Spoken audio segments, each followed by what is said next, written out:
We'll discuss some examples. पहला है a dipole kept near a point charge. तो अगर एक डायपोल P एक पॉइंट चार्ज Q के पास में रखा हुआ है और इस बार अगर मुझे ये निकालना है कि इस डायपोल के ऊपर कितना फोर्स लग रहा होगा, that is we want to find the force of interaction between dipole and the point charge.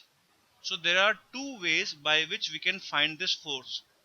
पहला मेथड तो ये कि हम इस पॉइंट चार्ज Q की वजह से इस डायपोल के सेंटर पर इलेक्ट्रिक फील्ड निकालें and that will be equal to KQ by x square into i cap.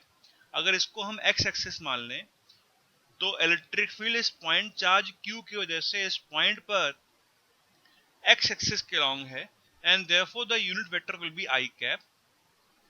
Further जो डायपोल मोमेंट है वो भी एक्स एक्सिस के लॉन्ग है. We can write this in vector form. The dipole moment P will be equal to P into I cap. Now जो force का formula था वो था P dot delta into E vector, जहां पे delta was a divergence vector equal to I cap del by del x plus J cap del by del y plus K cap del by del z. तो अगर हमें P dot E निकालना है, that means we have to find dot product of P and E. We'll simply have P into del by del x, and therefore this will be equal to P into del by del x. क्योंकि P में सिर्फ I cap है तो P dot del P into del by del x के बराबर होगा. into E करना है, E की वैल्यू इस पॉइंट पे KQ by x square I cap के बराबर है. Thus force will be given by this operation. तो हमें KQ by x स्क्वायर को del by del x के रिस्पेक्ट में डिफरेंशिएट करना पड़ेगा and this will be equal to minus 2pKQ upon x cube into i cap. x is the only variable. जब 1 by x square को differentiate करेंगे we will have minus 2 by x cube. So this is the net force acting on the dipole. और minus sign का मतलब ये हुआ कि इस डायपोल के ऊपर जो लगने वाला फोर्स है वो इस डायरेक्शन में होगा. इस प्रॉब्लम को करने का एक आसान तरीका भी था कि सिंपली अगर हम instead of finding the force on the dipole हम चार्ज Q के ऊपर फोर्स निकाल दें. बाय न्यूटन्स थर्ड लॉ जितना फोर्स इस डायपोल के ऊपर लग रहा होगा उतना ही फोर्स इस चार्ज Q के ऊपर भी लग रहा होगा. अब अगर इस चार्ज Q के ऊपर फोर्स निकालना है तो simply we have to find the electric field produced by dipole at this point. And this will be in this direction because this is the radial point और radial point पे electric field dipole के along ही होती है and this electric field will be given by 2kp by x cube. thus इस charge Q के ऊपर कितना force लग रहा होगा, that will simply be equal to QE and this will be equal to 2kp by x cube into Q.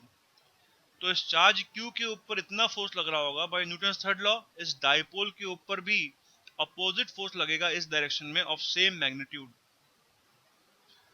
अगर हम बात करें torque acting on the dipole तो एक्सटर्नल इलेक्ट्रिक फील्ड जिसमें डायपोल रखा हुआ है वो चार्ज Q की वजह से है, वो भी इस डायरेक्शन में है और डायपोल भी इस डायरेक्शन में है and thus the torque will be zero. यहाँ पे external electric field charge Q की वजह से है which is equal to KQ by x square और ये x एक्सिस के लॉन्ग है और डायपोल भी x एक्सिस के लॉन्ग है and therefore the torque becomes equal to 0. And finally अगर मुझे सिस्टम की पोटेंशियल एनर्जी निकालनी है there are again two ways by which we can find the potential energy of this system. First way is कि हम इस फॉर्मूले को इस्तेमाल करें. Potential energy is given by minus P dot E external. किसी डायपोल की potential energy P dot E external electric field के बराबर होती है. तो ये डायपोल इस चार्ज Q की इलेक्ट्रिक फील्ड में रखा हुआ है और डायपोल और इलेक्ट्रिक फील्ड दोनों आपस में पैरेलल हैं and therefore the potential energy will be equal to minus P into electric field KQ by x square. And the other way was कि हम इस डायपोल की वजह से इस पॉइंट पे निकालें पोटेंशियल और पोटेंशियल का फॉर्मूला किसी भी पॉइंट पे KP cos theta divide by r square के बराबर होता है. इस पॉइंट पे थीटा 180 डिग्री के बराबर है and therefore the potential at this point will be minus के पी बाई एक्स स्क्वायर। हमने क्या किया, इस डायपोल की वजह से इस पॉइंट पे निकाला पोटेंशियल, वो किसके बराबर है, माइनस के पी बाई एक्स स्क्वायर के बराबर होगा। अब ये चार्ज Q इस पोटेंशियल V पे रखा हुआ है, Q is kept at potential V and therefore the potential energy of the system will be QV, which will be equal to KPQ by x square, and thus we get the same formula from both the approach.